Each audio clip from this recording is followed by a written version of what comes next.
Hello, boys and girls. It's Mrs. French. I'm here to read you the story of Chrysanthemum by Kevin Hanks. The day she was born was the happiest day in her parents' lives. "She is perfect," said her mother. "Absolutely," said her father. And she was. She was absolutely perfect. "Her name must be everything she is," said her mother. "Her name must be absolutely perfect," said her father. And it was. Chrysanthemum. Her parents named her Chrysanthemum. Chrysanthemum grew and grew and grew, and when she was old enough to appreciate it, Chrysanthemum loved her name. She loved the way it sounded when her mother woke her up. She loved the way it sounded when her father called her for dinner. And she loved the way it sounded when she whispered it to herself in the bathroom mirror. Chrysanthemum, chrysanthemum, chrysanthemum.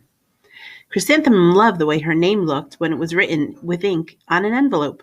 She loved the way it looked when it was written with icing on her birthday cake. And she loved the way it looked when she wrote it herself with a big, fat orange crayon. Chrysanthemum, chrysanthemum, chrysanthemum.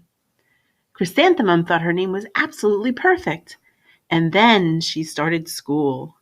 On the first day, Chrysanthemum wore her sunniest dress and her brightest smile. She ran all the way. "Hooray," said Chrysanthemum, "school." But when Mrs. Chudd took roll call, everyone giggled upon hearing Chrysanthemum's name. "It's so long," said Joe. "It scarcely fits on your name tag," said Rita, pointing. "I'm named after my grandmother," said Victoria. "You're named after a flower." Chrysanthemum wilted. She did not think her name was absolutely perfect. She thought it was absolutely dreadful. The rest of the day was not much better. During nap time, Victoria raised her hand and informed Mrs. Chudd that Chrysanthemum's name was spelled with 13 letters. "That's exactly half as many letters as there are in the entire alphabet," Victoria explained. "Thank you for sharing that with us, Victoria," said Mrs. Chudd. "Now put your head down." "If I had a name like yours, I'd change it," Victoria said, as the students lined up to go home. "I wish I could," thought Chrysanthemum miserably. "Welcome home," said her mother. "Welcome home," said her father. "School is no place for me," said Chrysanthemum. "My name is too long. It scarcely fits on my name tag. And I'm named after a flower." "Oh, pish," said her mother. "Your name is beautiful." "And precious and priceless and fascinating and winsome," said her father. "It's everything you are," said her mother. "Absolutely perfect," said her father. Chrysanthemum felt much better after her favorite dinner, macaroni and cheese with ketchup, and an evening filled with hugs and kisses and parcheesi. That night, Chrysanthemum dreamed that her name was Jane. It was an extremely pleasant name. The next morning, Chrysanthemum wore her most comfortable jumper. She walked to school as slowly as she could. She dragged her feet in the dirt. "Chrysanthemum, chrysanthemum, chrysanthemum," she wrote. "She even looks like a flower," said Victoria as Chrysanthemum entered the playground. "Let's pick her," said Rita, pointing. "Let's smell her," said Joe. Chrysanthemum wilted. She did not think her name was absolutely perfect. She thought it was absolutely dreadful. The rest of the day was not much better. During nap time, Victoria raised her hand and said, "A chrysanthemum is a flower. It lives in a garden with worms and other dirty things." "Thank you for sharing that with us, Victoria," said Mrs. Chudd. "Now put your head down." "I just cannot believe your name," Victoria said as the students lined up to go home. "Neither can I," thought Chrysanthemum miserably. "Welcome home," said her mother. "Welcome home," said her father. "School is no place for me," said Chrysanthemum. "They said I even look like a flower. They pretended to pick me and smell me." "Oh, pish," said her mother. "They're just jealous." "And envious and begrudging and discontented and jaundiced," said her father. "Who wouldn't be jealous of a name like yours?" said her mother. "After all, it's absolutely perfect," said her father.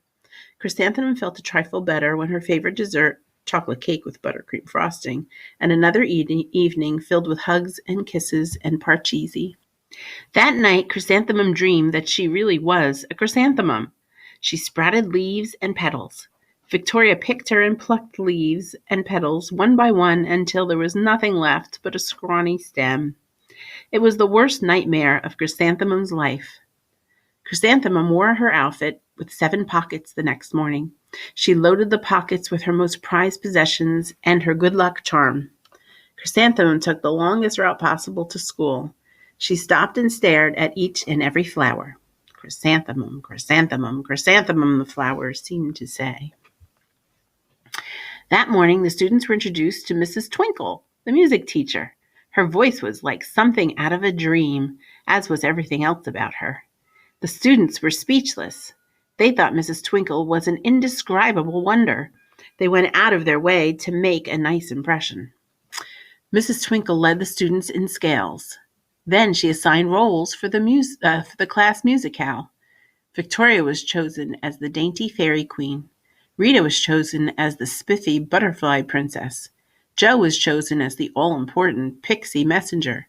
And Chrysanthemum was chosen as a daisy. Chrysanthemum's a daisy! Chrysanthemum's a daisy! Jo, Rita, and Victoria chanted, thinking it was wildly funny. Chrysanthemum wilted. She did not think her name was absolutely perfect. She thought it was absolutely dreadful. "What's so humorous?" asked Mrs. Twinkle. "Chrysanthemum," was the answer. "Her name is so long," said Jo. "It scarcely fits on her name tag," said Rita, pointing.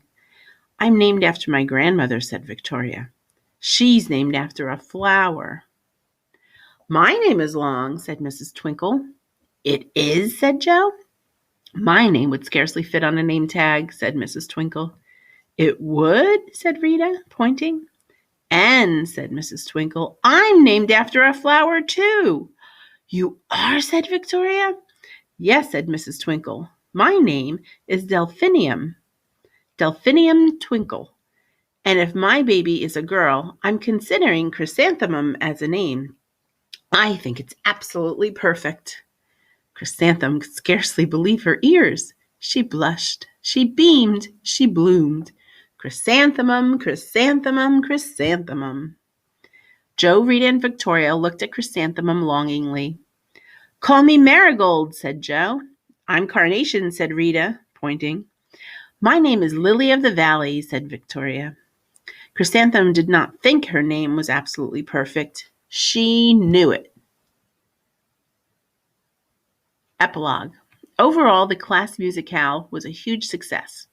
Chrysanthemum was absolutely perfect as a daisy. Victoria made her only mistake. She completely forgot her lines as the dainty fairy queen. Chrysanthemum thought it was wildly funny, and she giggled throughout the entire dance of the flowers. Eventually, Mrs. Twinkle gave birth to a healthy baby girl, and, of course, she named her Chrysanthemum. The end. Good night, boys and girls.